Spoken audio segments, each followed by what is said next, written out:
I went to a place where I felt no one understood. It ended the childhood for me straight away. And it was a long time before I really laughed again. And of course it caused me to ask the big questions. How do I make sense of all of this? Yeah. Why suffering? Yeah. Does anybody care? Is anybody listening? Does anybody understand? And will the wounds ever be bound up again?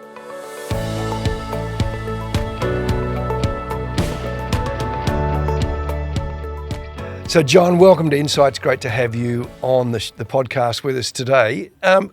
Early life, like a lot of people know you as a Deputy Prime Minister, et cetera, but where'd you grow up? Where was early life for you?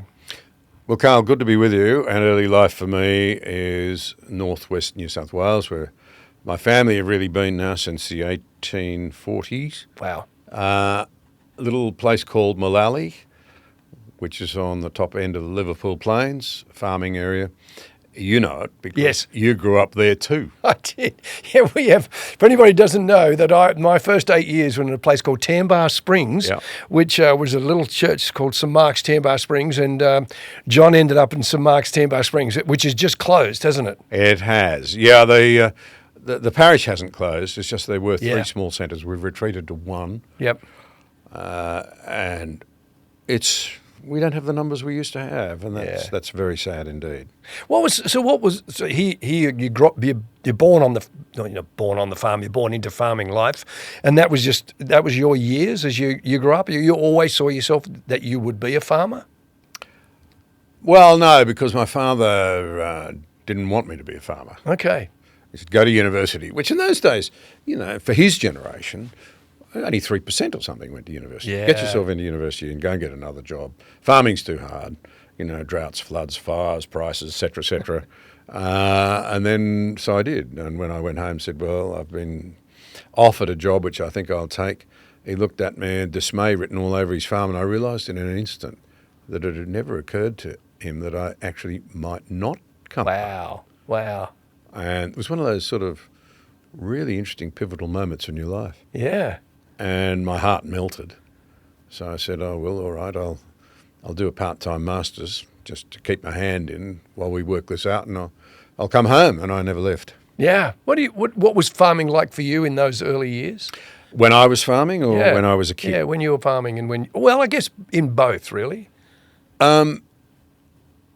Because I think my dad didn't especially enjoy it. I didn't especially enjoy it. But then I saw the opportunity to pick the farm up and really do things with it. When I did make that decision not to leave, not to pursue another job. And so I went cropping, which I enjoyed. All farmers have their favourite thing. For me, it's still growing wheat. I mean, we grow many crops, but wheat. And I love animals. They don't sort of do quite as much for me with yard work and so forth as a fantastic wheat crop pouring into the bin on the header, and you feel very virtuous because you're feeding people as well. Yeah. John, what do you reckon were the values that you learnt in the farm? Because you went on to politics. Now you're still involved, which we're going to talk about later in John Anderson conversations. You've had global influence, but the kind of genesis of all that is working on a farm. What is it that working on a farm taught you? Was it working on the farm or working with a father who, people walked around Dad with a certain sort of respect because he had been in the very famous 9th Division in the Second World War in the North African desert. That was the division that Rommel described as the finest fighting men of the British Empire that the British Empire had ever produced. He said if you wanted to take hell, you'd send the New Zealanders in and the Australians to hold it, and you'd never ever get it back. Rommel, the great German general, said that. And people stepped around him because they knew he'd been there and that he had all but lost his life. He was one of those soldiers who the German Panzer found the range, started firing shells off around his anti-tank gun and unit, three of them, three big guns. And my father and a young man who he was trying to help was shot. The young man died Dad, at the senior age of about 25, survived, but only just, wasn't expected to live. And people kind of knew that when you were growing up in the 60s and the 70s. Those things were still in people's memories. So I didn't experience war, which I'm very thankful for, but by gee, I knew what a price people paid for our freedoms. Wow. That really did shape me a lot. And his resilience, in some ways his ability to laugh was knocked out of him a bit by the circumstances of his life, which was a funny thing because when he forgot himself, he was an incredibly funny man with an unbelievable sense of humour and a quickness that was devastating. So I could sort of see the dad that might have been if he hadn't had this horrendous war. It takes a lifetime to process these things. You know, we men, we think more about our fathers and the relationships we have with them than is generally acknowledged, I think. What was, because that's interesting, because that's a real respect for what he went through and who he was. Which you pick up in the vibes from the way other people treated him as well. Yeah. What about your relationship with him? It was up and down. Probably, I've always struggled with this a bit. He was an unbelievably gifted sportsman and I was ordinary. He would never have called himself particularly academic, whereas I was moderately good at thinking and writing, moderately only. So we were kind of different, but not different. So... Your mum? Well, I really don't remember her, you see. I mean, the war interrupted their lives so badly, both of them, that it was years after the war, 10 years after everybody else expected them to get married before they did. So they were in their mid-30s, not their mid-20s. And Mum, unbelievably, died of undetected, undiagnosed bowel cancer at the age of 39. So they'd married very late. My sister and I were born very late. And then she died when I was just 3 and my sister was about 13 or 14 months. So I don't really remember her. I have some memories of her physically, but I don't really remember her. And so your dad was your primary parent, your only parent? Well, his sister came to look after us for 3 weeks to help through the mess and stayed for 30 years. So she sort of played mum, and she really was a mother figure. Yeah. In the middle of all of that, there was an accident on the farm. What happened, John? Well, Dad was a very, very gifted sportsman, as I've mentioned. And so every afternoon, he'd knock off in time to either boxing or shooting. He was a very keen shot. So we'd go knocking bunnies off and later on life pigs and other vermin, or cricket. And one Easter Monday, when I was a teenager, as I mentioned, I was not as fluent a ball man as my father was. He was unbelievable with the ball. Even in old age when his eyesight was going, he was like a cat on a tennis court, lethal on a squash court. I remember my most athletic mate at the age of 19 not being able to get anywhere near my father on a squash court. He stood in the middle and totally dominated the whole scene. And he was bowling to me on the front lawn, a six-stitcher, and I suddenly found the sweet spot, started belting him all over the place. And I remember the thing that was charging me up was seeing that my father was plainly delighted. The boys finally found the sweet spot. He's going to be all right, you know. He's going to be a batsman. And I drove one long, hard shot through the other end of the garden where my sister was just playing with a kitten and she wasn't engaged in the game. Just Easter Monday, we were home from boarding school in Sydney and she looked up, saw the ball coming straight for her and instinctively turned away and it caught her in the back of the neck, the ultimate freak accident. Staggered to her feet and into my father's arms and died. Oh, John. That's, there are people out there who have been innocently the cause of someone else's death. Yeah. It does happen. Yeah. And it's pretty earth-shattering. Well, as a teenage boy, that is earth-shattering. What was your dad's response? Like, what had to happen in the next week then, in the middle of all of that? Well, it was utter misery. It really was. He'd lost his wife. He'd had a horrendous war. And now he'd lost his daughter. His resilience was extraordinary. He didn't give up. And I think that resilience was an extraordinary model for me. I went to a place where I felt no one understood. It ended the childhood for me straight away. And it was a long time before I really laughed again.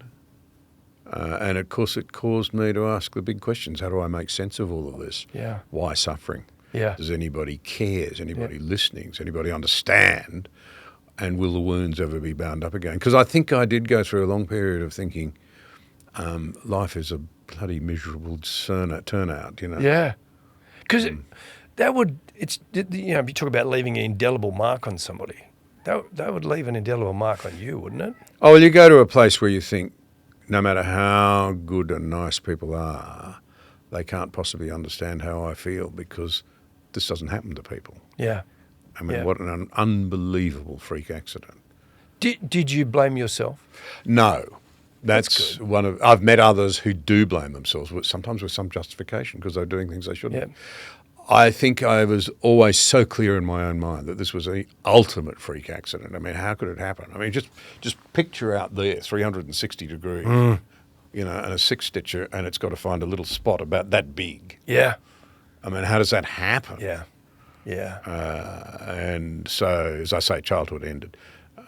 And so forth. It's a hard subject to talk about. And you were kind enough to say, was I willing to? And I often say to people, yeah, I tell the story quite willingly now, and I'll tell you why I tell it. I tell it because I've realised that our culture tries to tell people, if you're feeling pain, you must be a victim. If you're feeling pain, there must be a therapy for it. If you're asking big questions, there, it's all right, you know. And that's thin gruel, whereas what people actually want is steak. And that's one of the things that Jordan Peterson's got right. And he's levelling with young people. He's saying to young men, you're not toxic just because you're a male. And don't think the therapy culture is going to solve your needs. Life is raw. Life is tough. You need steak, not thin gruel. Yeah, yeah. And I saw how deeply, in the Chatswood Town Hall, the day I actually met Jordan Peterson, I was asked to compare a night for him. I've talked about this before, so some of your listeners will know the story.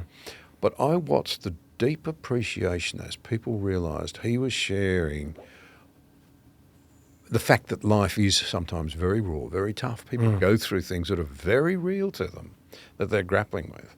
And when we just try and pretend, oh, you're just a victim, it's not enough. You actually need answers to these big questions. Not that I've found complete answers, because I haven't. Yeah. You know, why me? Why wasn't it the other way around? Yeah. I don't know. Yeah. Might have been better if it had been me who'd taken the ball. But John, we chatted once on your farm, because I visited on your farm a couple of times, and you mentioned about a young man that came to the farm who is what you were talking about before.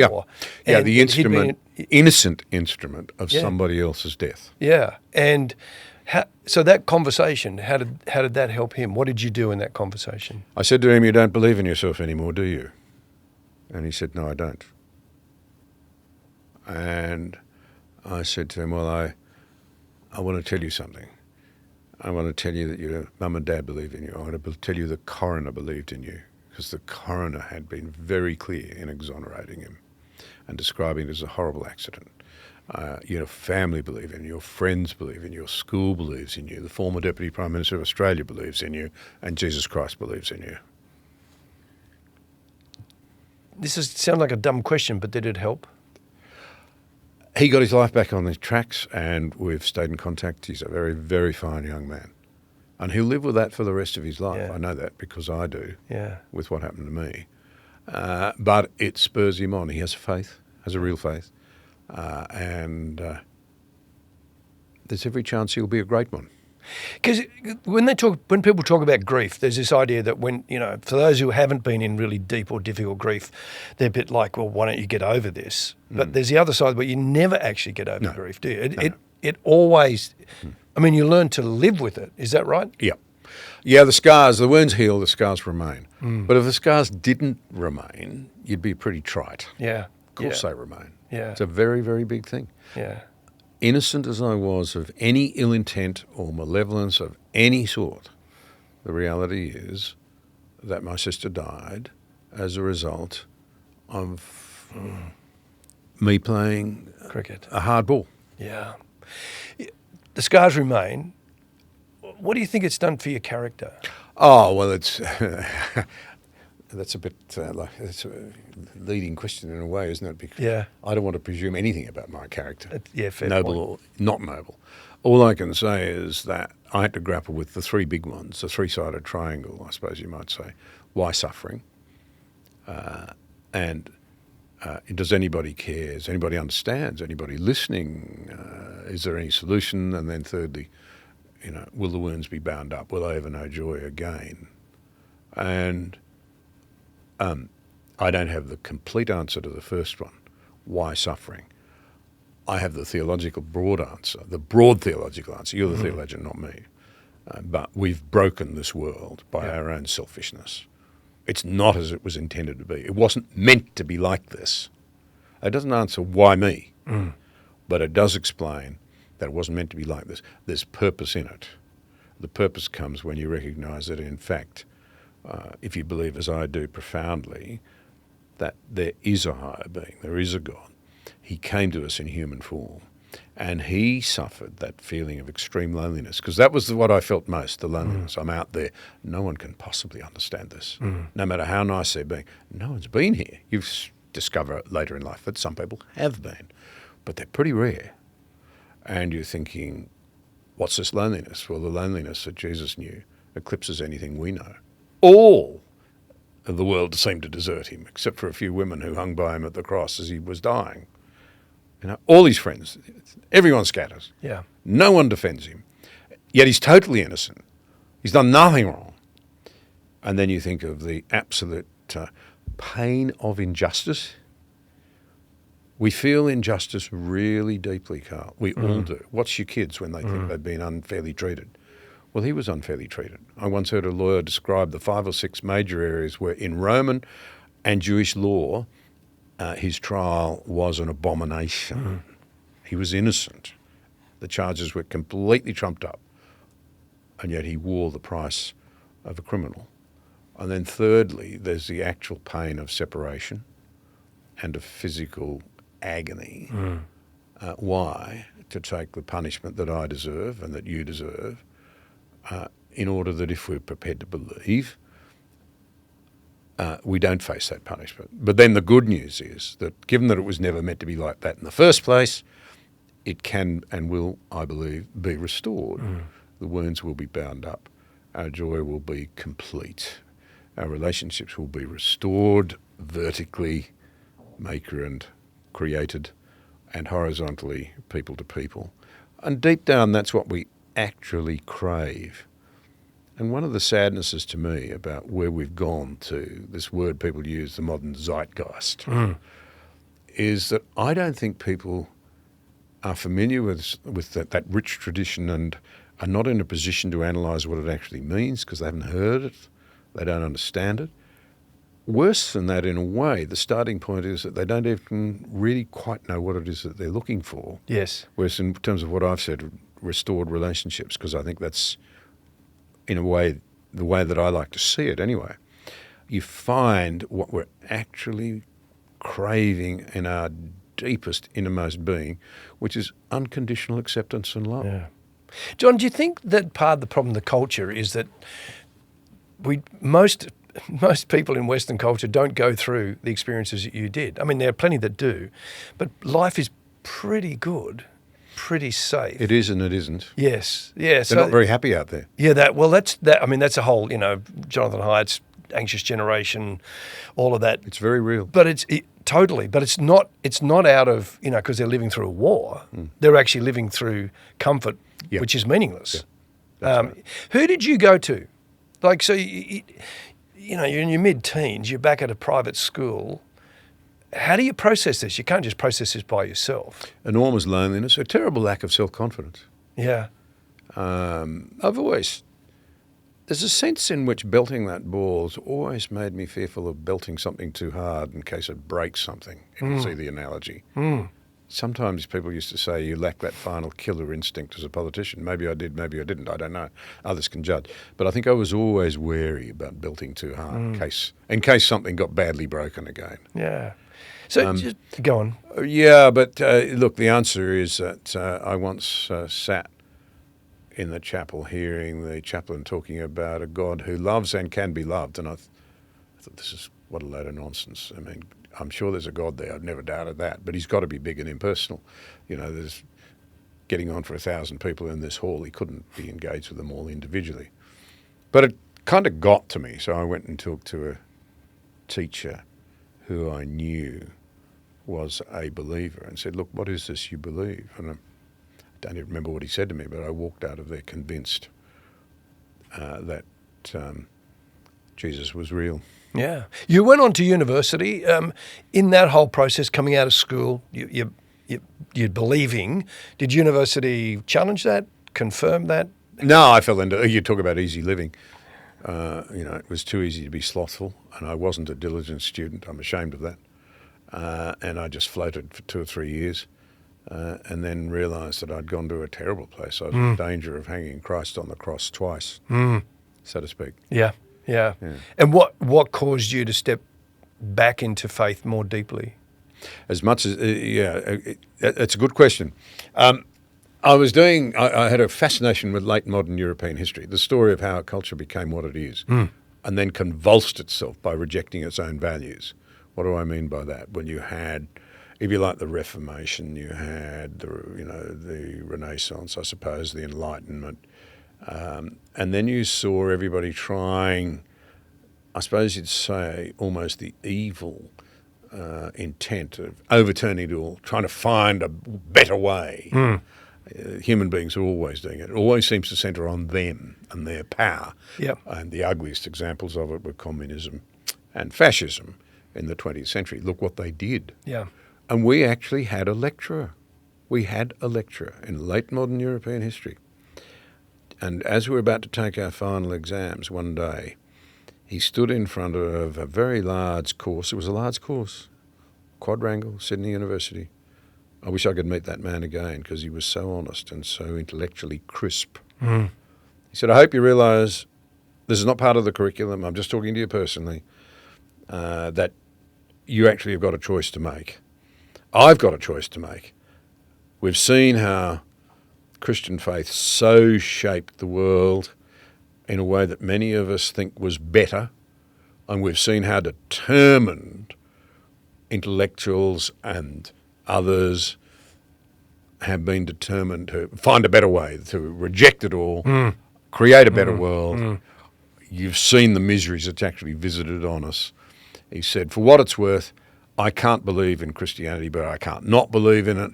I read a gospel every year and ponder it. I still don't quite know where I stand, but you do stand at a crossroads. You need to make a choice. And at that point, I just sort of realised I could not go down the empty road. So interesting, because it's almost like he's a man before his time. Because I think that's the kind of current conversation where we're revisiting those great truths. And yet here he is. That was a few years ago. 1977, that would have been. Yeah. And, I have no idea where he has gone. I don't know what happened to his academic career. But I look back on it and I think, what an honest man, what a clear thinker, and how very brave of him to do it. I don't know what had happened if you tried to do that at Sydney University today. I genuinely don't. You're true. He made it plain. He said, look, this is personal. Yeah. Nothing to do with the curriculum. But I hope you understand the significance of what you've been learning. Yeah. And the fact that you come to crossroads in life, and this is a big one. Yeah. You went back to the farm, reinvigorating your faith. Your dad wants you to stay, so you do stay. And jumping forward a bit, you then dip into politics. So why out of the farm into politics? It was very unexpected, Karl. I joined the local branch of the National Party. Somewhat to my surprise, 12 months or so later, I walked into the annual general meeting just literally 2 or 3 minutes late. That's all it was. I'd already started the meeting, and there was a lovely lady, a terrific local lady who'd been the secretary for heaven only knows. You know how you could never get out of that job. Nominating me as secretary of the branch. And my protestations fell on absolutely deaf ears. And so I walked out of there as a secretary thinking, this is the last thing I need. And as secretary, you're obliged to start, doing a little bit more and being a bit more involved. there was a man called Frank O'Keefe who was a local member, federal member. He'd been on local government, the mayor, very successful mayor. He'd been in the state parliament, then he was in the federal parliament. And he'd played cricket with my father before and after the Second World War, businessman in Gunnedah. I was at a meeting just after the election of the Hawke government. Mm. And he was having a real go at them. And he said, so-and-so comes into the house and he's not wearing a tie. And somebody else comes in, I don't think he's showered for a couple of weeks. And somebody else is, well, he's just an intellectual with a string of degrees. They're all no. And I stood up and I said, I'm not quite sure this is quite the way to attract the modern generation. Before I say anything else, I did have a shower this morning. I do have a degree and I have got a clean shirt on and a tie. Everyone laughed. And he didn't take offence. And literally a couple of months later, my father called up on the 2A radio. We had them. I was sowing wheat. And said, Frank O'Keefe wants to see you. And I said to my father, why would he want to see me, Dad? He said, I've got no idea. But I suppose you better go and see him. He is the federal member. So I went in to see him that evening in his office, and I walked in. He looked up at me through his thick glasses and said, thanks for coming in, John. I'm about to retire and I want you to run in my place. I was only 27. I looked at him and said, you what? What does that mean? I wasn't really deeply engaged. Wow. This idea was extraordinary. Yeah. Almost the accidental politician. Oh, completely. Yeah. I'd always had an interest in public policy. Yeah. And always been fascinated by political leadership, I suppose, but never had I ever thought of getting personally involved. So when was the next election? Well, that was the interesting thing. There was a pre-selection, a very fiercely fought one. There were 5 of us. I was the youngest. And I realised straight away, I was only 27. Yep. Pretty precocious of me, really. But he wouldn't take no for an answer. I said, I can't do it. He said, go away and talk about it with your friends. And they all said, have a go, you mug, have a go. So I thought, oh, well, I'll learn something, which I certainly did. Was pre-selected for the seat of Paterson. But unwisely, the party had set about choosing a candidate on provisional seat boundaries. And the Electoral Commission had changed them at the last minute, and the seat that it's been brought back since. But that seat was Paterson was abolished. Mm. It disappeared. And I was redistributed into the seat of Guida, which was held by Ralph Hunt, who's a very, very fine man. And I stepped aside with enormous relief. Thought, well, we'll put that one down. I never expected to revisit it. And 3 years later, the then member rang and said, are you ready? And I said, ready for what? He said, well, you ran for Paterson and it was abolished and you didn't seek to challenge me, and I appreciated that as I would have, in the first place. But now it's time for me to retire and I want you to run in my place. And I said, I'm really sorry, life's moved on. I've got married, we've got our first child, and I'm enjoying farming. And he said, right, come out and meet me at Dunnabril, which was his home, magnificent property out near Collarenebri. So we went out there, and on the Saturday morning of the weekend that we went out, he took me out on the place and showed me his sheep and pointed out the leopard trees, which he loved. They're interesting sort of bark on them, the type of tree and what have you. And then he turned to me and he said, you must run. You have a responsibility to run. He played on those feelings a bit, I suppose, sensitivities. Mm.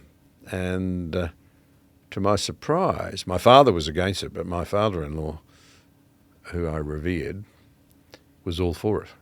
Said, you'll never get another opportunity like this. You've got something to offer. You've got to do it. So I did. Yeah, I would say the accidental politician, probably the reluctant politician. Yeah, so I never became addicted to it. Yeah. Some people do. Yeah. Do you remember walking into Parliament the first time? Yeah. Taking your spot on this? Absolutely. What was that like? Well, you don't quite take your spot. You're marched down by a couple of your colleagues, because I came in on a by-election, not a general election. Oh, okay. To the Speaker, and then you're sworn in. Yeah. And Bob Hawke was the Prime Minister, and I was really surprised by his personal warmth. Wow.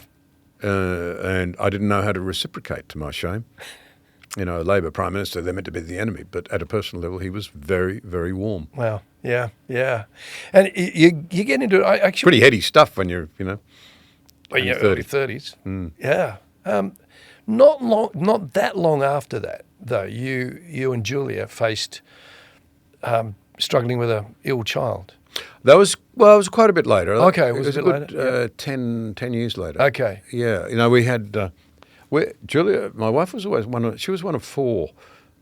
And from the get-go, she used to talk so positively of life as a bubbling, happy tribe of four kids. And we wanted to replicate it. And so we had four kids. And that was terrific. And then to our very great surprise, we had a fifth, and he was born with massive problems. And I can only say this, it was a horrible struggle for 6 months, and I think we were all enormously relieved after multiple operations and post-operative pneumonia and the agonies of it all. He slipped away. Wow. So what was that like? Because that was very public, wasn't it, John? Wasn't at the time. We Yeah. didn't say a word. Yeah. And then it was just quietly let known that I'd gone on leave for 2 weeks Yep. after this. And I'd told the Prime Minister I wouldn't be contesting the next election. I couldn't, because we'd been told this could go on for years. And I couldn't leave Julia and the other kids to face that Yep. without me being there. Tragically, statistically, the vast majority of marriages break up in a situation like that. Just when the family's needed most, the family disintegrates. And I was Yep. determined that wasn't going to be us. And it's important for people to know what actually happens. See, in this case, Julia understandably was very focused on getting through each day, just surviving the day and making sure the kids survived the day and getting the kids off to school and trying to make it as normal as possible for them. And I can't stop thinking about the medium and long term and what does this mean and how do we trust and how do we get on with our lives and provide some sanity for the other kids if this one's going to take nearly all our time. But it's a tough thing to go through. Again, there'll be plenty of your listeners who have been through these sorts of things.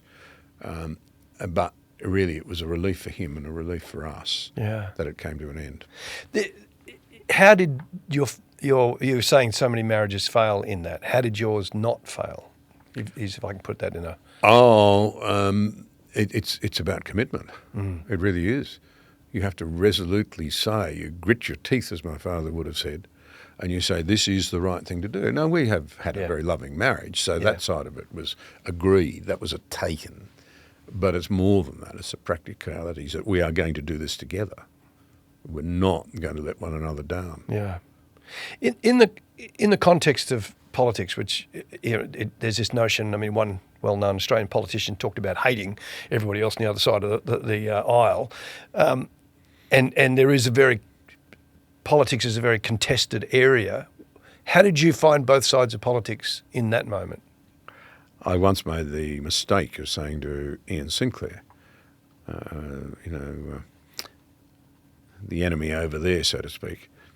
And he said, he looked at me, and this was in the Parliament itself, and he just looked at me and he said, John, that is Her Majesty's opposition.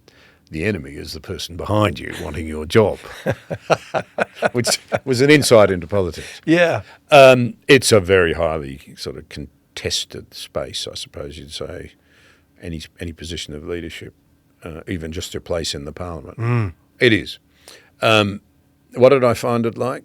Well, I think I always sought to be somebody who looked for the good in others.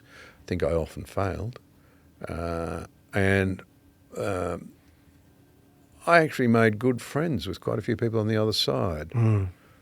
And I think, for example, of a fellow who was probably quite well to the left of the Labor Party, Arch Bevis.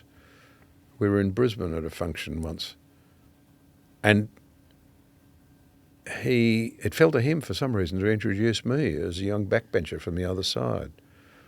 And he introduced me in terms that made it plain that whilst he might have disagreed with my politics, he was personally incredibly warmly disposed towards me.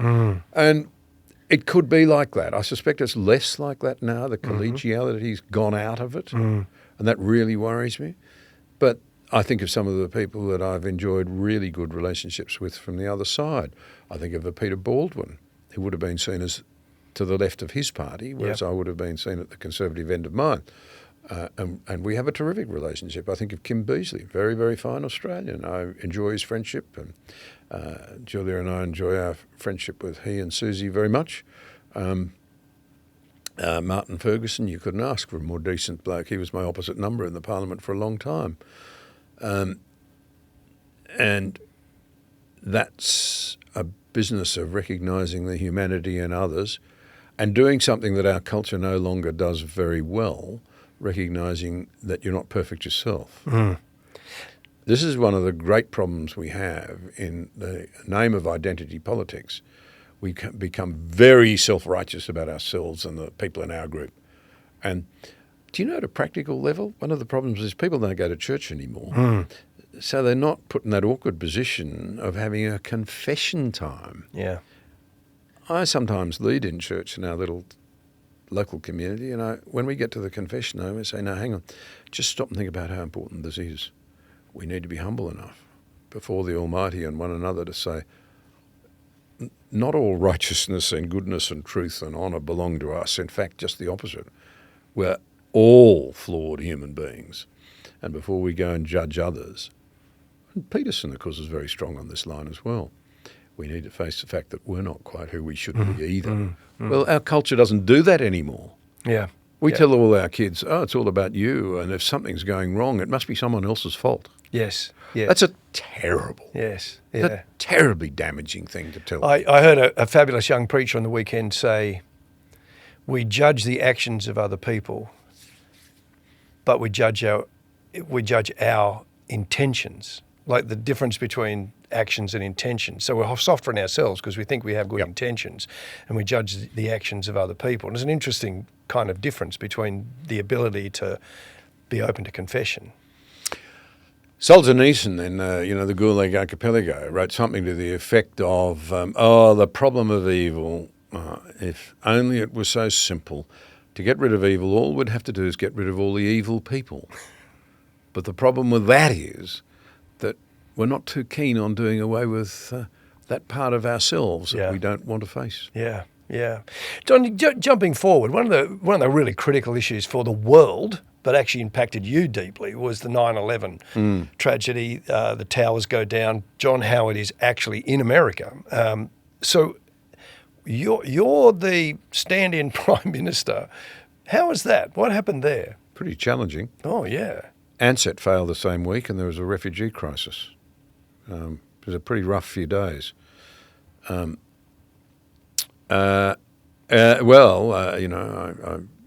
certainly pleaded with God that I could meet my responsibilities and not miss anything. You live in fear that although you've got experts all around you, they're all feeding you information.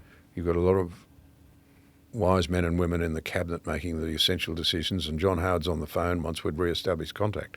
But you sort of stop and think, gee, the buck stops with me. If I miss something, some critical bit of advice or two pieces of advice that I should connect together because that's my job, don't let me make that mistake, Lord. My job is not to worry about me now. I have to put my own interests completely to one side and do what is right. And I suppose that brought a great sense of calm, if not any sort of feeling of great joy at the time. I really, it was floating around in my mind that this could smash economies, that it could be the beginning of real conflict. The other thing that really struck me was that in an age that doesn't do evil anymore, he was a living proof that evil hasn't gone away. Yeah. And I remember actually saying that a couple of times in the media. And it was very interesting, you see, that George Bush used that sort of language in blunter terms than me, probably, as the president of America, when he was talking about hunting down the perpetrators of these evils. The French foreign minister, who was seen as a future prime minister, sniffed arrogantly, as a modern European might. This silly talk about good and evil coming out of America. We Europeans did away with such simplistic notions years ago. What? That doesn't pass the pub test. No. Deliberately setting out to murder as many as your fellow human beings as possible, and you can no longer find the simple language to describe it for what it is, evil. I mean, what are we on about? What have we done to ourselves Yeah, in the West? yeah. We Europeans gave up yeah, well, look how they're travelling. Yes, yes, it hasn't worked out particularly well. Oh, they've lost themselves. Yeah. Look at the mess France is in today. Yeah. And I make that point not sort of idly. One of the things that I think it took me for years to see, and one of the things we're still not seeing clearly, is the linkage between a society doing well in terms of economics and peace and security and what have you, and its cultural undermoorings. You cut yourself adrift. No such thing as a country that's culturally broken that's also financially well off. John, You can't have a strong economy, which is what everybody wants. why did you step away from politics? I just had enough. I never felt in love with it. Yeah, yeah, because you're worth the sort of conscripted, volunteer. I'd given it my absolute best, which Yeah. probably wasn't very good, but I'd given it my best. I'd been there for 19 odd years. I'd been 10 years in cabinet, 6 of them as deputy PO. And my body was telling me as much as anything else that you need a long break. Yeah. Nothing wrong that a good break and normality wouldn't fix. But that was the medical advice, and that's the way it turned out. I mean, I've enjoyed incredible health, but there wasn't even the option of a sabbatical, Right. which right. most people after 20 years Yeah. in a really intense occupation would Yeah. have. Take 3 to 6 months off. How'd you find that? What? Just that once you'd finished, you're on the farm essentially. You're back farming. No, by 6 far. months I later? stepped down. I signalled my intentions as honestly as I could that I wasn't Yep. going to contest the next election. And so I went to the backbench for a while. That was the frustrating bit because mentally I wanted to move on. Yes. But I was still in the parliament. Yes. And I found it hard to do the work, frankly. I just mentally had wanted to move on. Clocked off. That was the hardest bit. Yeah. There's a lot of the people there's a talk about people who are celebrities, politicians, well-known people. They suffer from the the relevance deprivation syndrome. Did you find that? For a while I missed being at the centre of the decision. Then I'll confess to moments of anger, and so did some of my colleagues when we saw subsequent governments unravelling a lot of what we did, because we knew how hard it had been to do. Fiscal repair was the biggest one. You pay down the debt. And then you see them engaging in programs that you knew were going to be wasteful, and we knew were going to do exactly what they've done.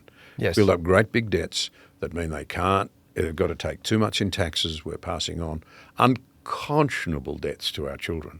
Yes. We have a cost of living crisis, which is the result of poor government policy. Let me make that plain. Our cost of living crisis is the result of poor government policy. So what are we doing? We're easing it. We're pretending to people, big government will look after you, we'll ease the cost of living on our kids' credit cards, born and unborn. This is unconscionable behaviour, and no one seems to care. Yeah. In fact, if anything, they want more because they don't understand it. I find that incomprehensible. The other thing that I find amazing, just amazing, is that they don't sort of pick up the phone and say, we're thinking of doing X, did you ever trial it? This came up in Yes Minister. There's so many times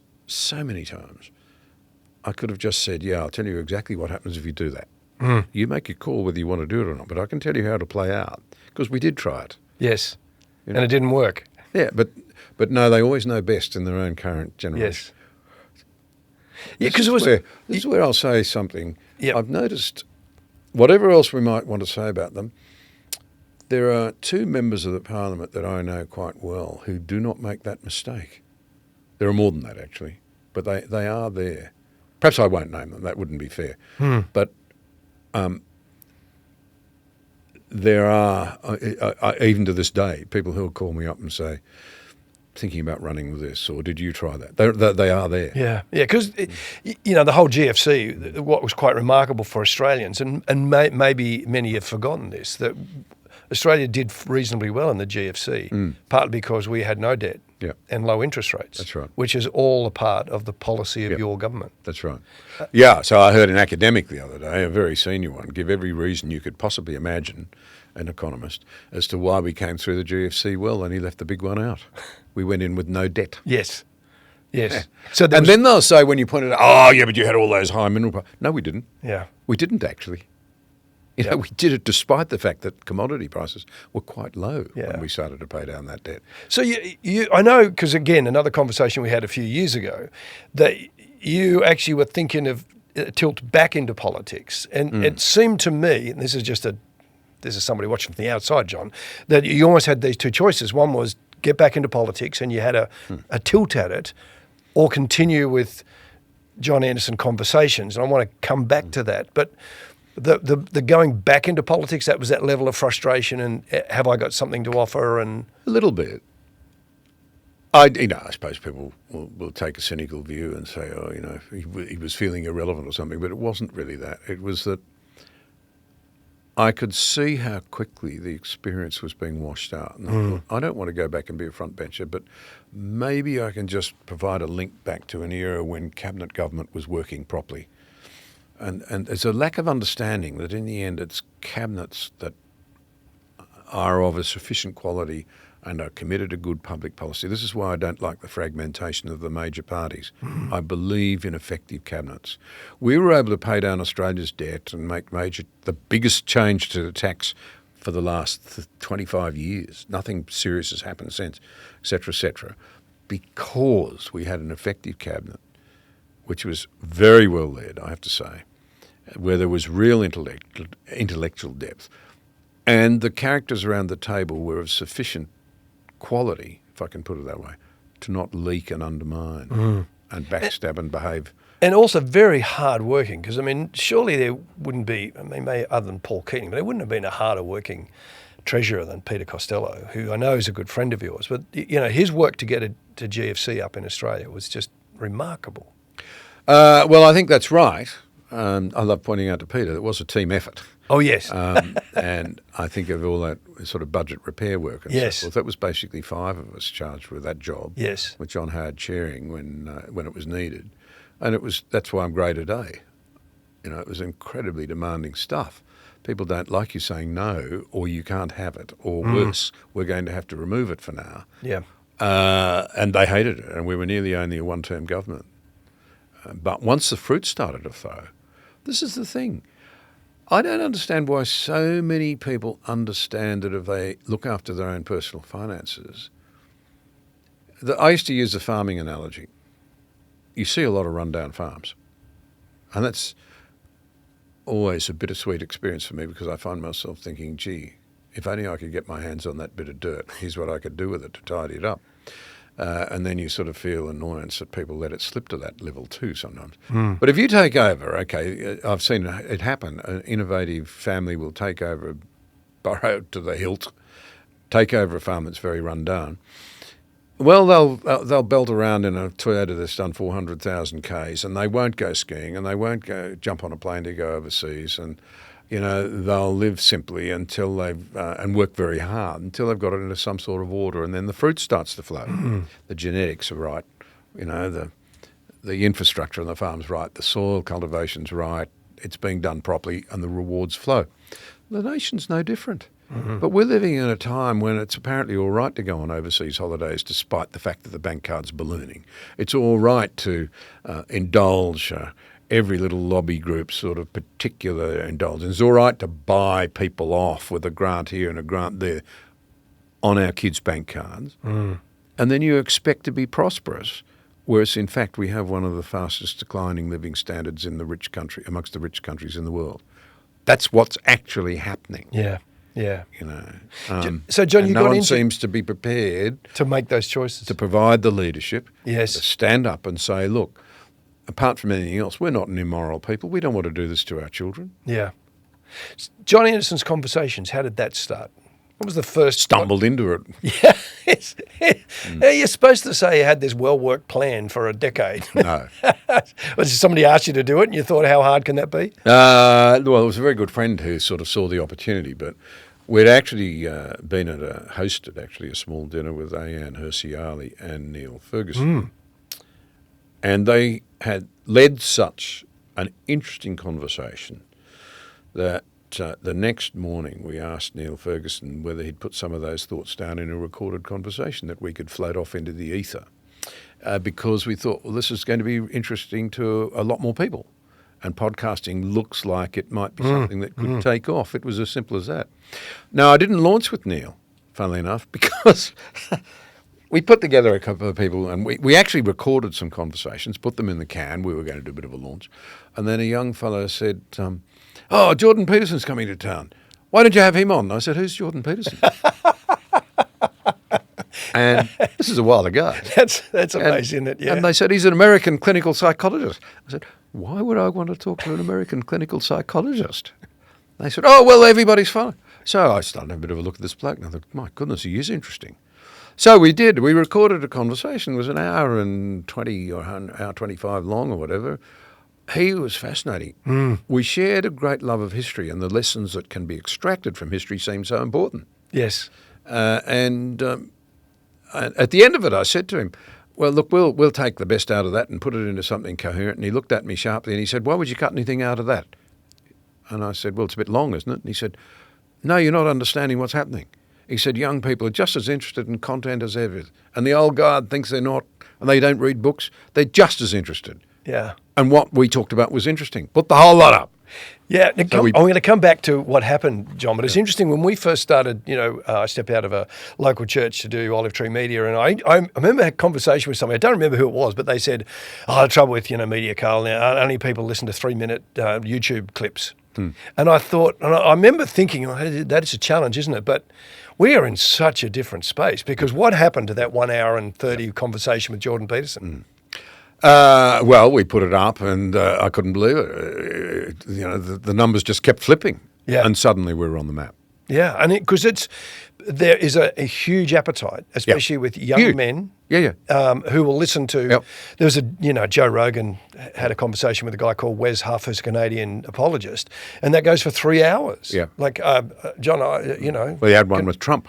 Yeah. For 3 hours. Yeah. So countless numbers of young people listened in. They got to know Trump. Yeah. So the chairman of the ABC, and I'll be respectful in this, he said, I don't understand this. We don't want to go there.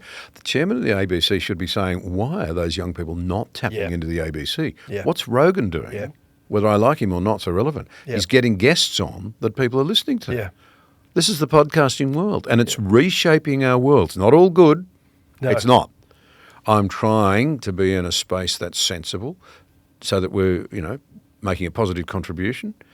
And I now find, I don't make any money out of this. I say that because I think a lot of people think, he's got this media presence, it must be a goldmine, and it's not. It's actually always lost a bit of money.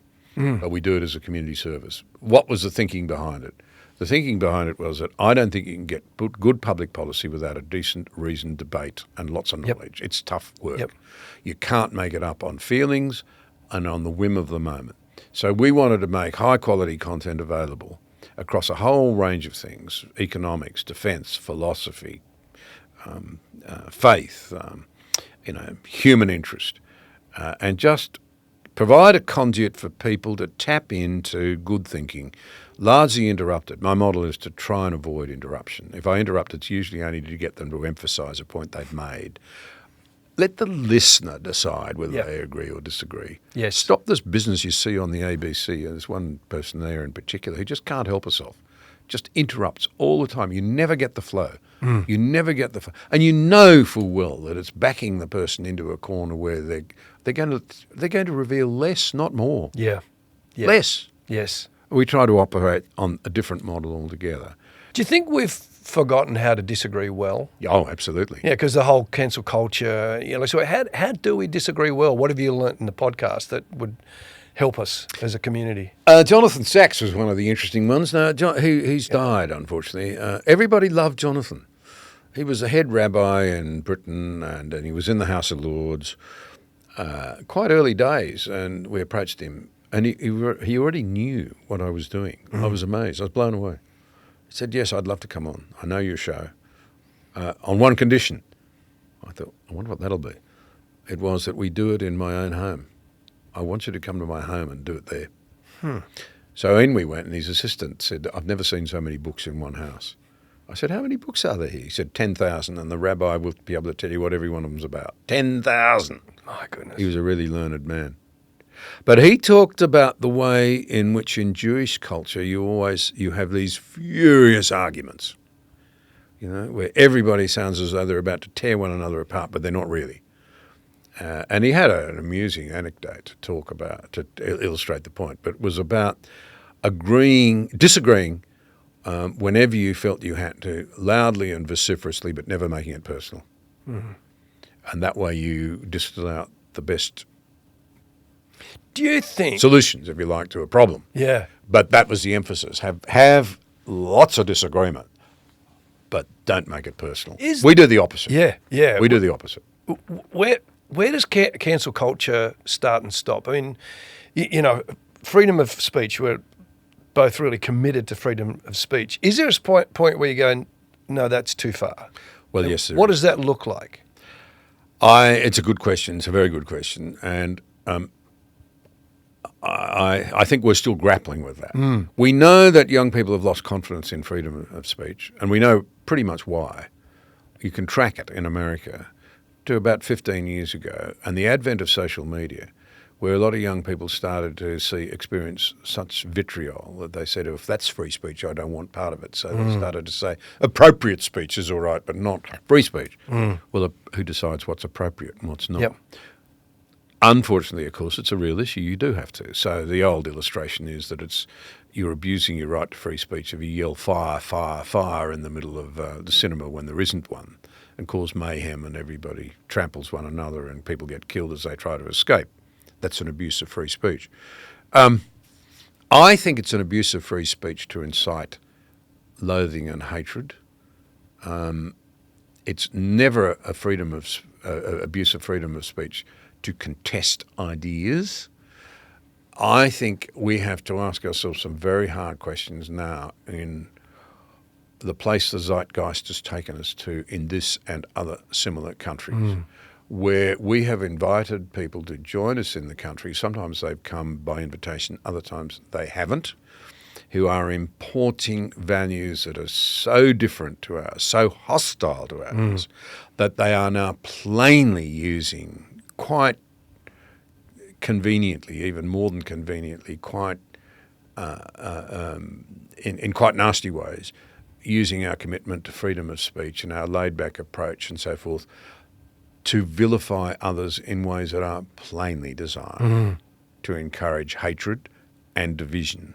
They're not designed to build up. And it's not a direct answer to the question, but I'm very struck by David Brooks, the New York Times columnist, who wrote a little while ago that we shouldn't worry so much about the people trying to tear down democracy. What we ought to be worried about is who's building it up, who's pruning the garden, who's cultivating the garden, who's clipping the lawns, who's building up our democracy. Well, the antithesis of that, I suppose, is that you have got to worry about the people who are trying to tear it down. And if we don't tackle some of the outrageous misuse of freedom of speech, which I would call incitement to hatred, incitement to violence, incitement to divide as a culture, if we don't come to grips with that soon, we're going to get the sort of reaction that we don't want to see in Britain, which is falling apart. Yeah. I love Britain, but it's a mess. Yeah. Absolute mess. And then we see the polarisation in America. I'm not sure we're seeing it clearly because our media are so loathing of Trump that they can't report the good and the bad. And it's obviously not all bad. Yeah. If you believe in democracy, you've got to recognise that the American people thought their country was in great trouble and they went for an unusual solution. Yes. We may or may not like it, but in refusing to be fair and objective in reportage about what's happening in America, you're really saying half the American people, roughly, who wanted to set America on a different path, are so stupid and so evil and so bad that they ought to be condemned. We're not in a position to make that. We should be asking, with respect, it's a bit like the chairman of the ABC, why is this happening? Why are they going, if you like, for unusual solutions. Why are they so worried about where their culture's going? Yeah. I mean, Ask the right questions. A couple of years ago, Jonathan Haidt wrote a book. Before he wrote The Anxious Generation, he actually wrote The Coddling of the American Mind, which was a book about universities and the time, and it's a couple of years ago, but the time that notion of disagreeing and difference of opinion, that we can't, it's almost, words are violent and we've got to shut down words. And that, especially in a place like our tertiary institutions, that's a pretty dangerous space, isn't it? Yeah, because it's nearly always coming from people who essentially want to tell you what to think, not how to think. Yeah. And I don't know how some of the academics in our universities sleep with their consciences at night, and why they don't feel very belittled, because if they were honest, they'd recognise that a lot of their students think they're behaving stupidly. They don't believe them. But the other issue too, just let me comment on the whole legacy media thing, because which is this notion of we're not reporting anymore, we're given opinions, and journalism has sort of died a terrible death. That's right, and that's why. This is my point again, to go back to the chairman of the ABC, Kim Williams. He's a very nice man. I don't have any problems there. But in not recognising, when he criticised the Joe Rogan show for having Trump on and how terrible all that was, not recognising the real question was, why aren't people listening to mainstream media anymore? What's turned them off? Yeah. He's missing the point. Mainstream media, I'm sorry to have to say this, the ABC says it's the most trusted institution in the news world in Australia. It just isn't anymore. Yeah. People are very cynical about the media. I know they're cynical about politicians as well. I know that. That's true. We're cynical about everything. We're distrustful. Trust has broken down. Yeah. But the media should be asking itself hard questions. And let me absolutely nail something else. So should the media training schools. Yeah. I've had young people come out of those and they tell me what they're taught. I had a young woman, a very sophisticated and intelligent and likeable person, said, we're taught politicians lie all the time and our job is to get the truth out of them. That is simply not true. And if that's your assumption, you're falling into the great trap of identity politics. Goodness is here and evil is there. No, we're all a mixture of both. And if you adopt that position with politicians, that they're automatically, you assume they're not telling the truth. And this is a very respectable, central, wonderful young lady saying that's what we're taught. And she believed it, by the way. Intriguing, isn't it? And our job is to get the truth out of them. Yeah. What if they are telling you the truth? Yeah. Or what if you're aggressive lying? There were times in public life when I couldn't tell you everything. It wasn't in anyone's interest for me to tell you everything at various times. There were some things that had to be taken a bit. That's what you elected us for. Now, I know there are many politicians that understandably people don't trust. I do know that. But the media itself needs to recognise it's in deep trouble, not just because technology's changed and it's easy for you and me now to put material out there, but it's because they're not well enough trained, they're not objective enough, they're not giving us the truth. And so you see it, true to form, for example, on the peace deal that Trump has negotiated. It's quite an achievement. So what does the ABC do? Do everything it can to cast doubt on it, to say it'll fall apart, to vilify Israel again. It's all so predictable. John, just wrapping this up, going back to the personal out of the global. So family now, and what are you doing now? Me, well, yeah, look, I love just being on our family farm and trying to help my son and daughter-in-law run it, which they do very well. I mean, not run it, they run it, and be of support and help. As we're very happily married. We love being there on that patch of dirt, very beautiful part of the country, at least to our eyes. But I'm very worried about Australia. I'm very worried about it. I think the cleverest thing I've ever done is to choose to be an Australian citizen. No, well, the smartest thing I've ever done is to be born Australian and a country Australian. Of course, I had no say in that. Yeah. Any more than I did, I suspect, in anything else. But I continue to podcast. We're seeking to run a serious conversation called A Serious Conversation this year, where we'll be looking at the 5 great areas that I think will determine whether or not we stay a free and prosperous country that we're trying to avoid at the moment. One of the upsides of the Australian character is our egalitarianism and not taking ourselves too seriously, but it casts a long shadow. We're often, I think, disengaged, even a little complacent about where our country's going. It's not in great shape. The trajectory is not good.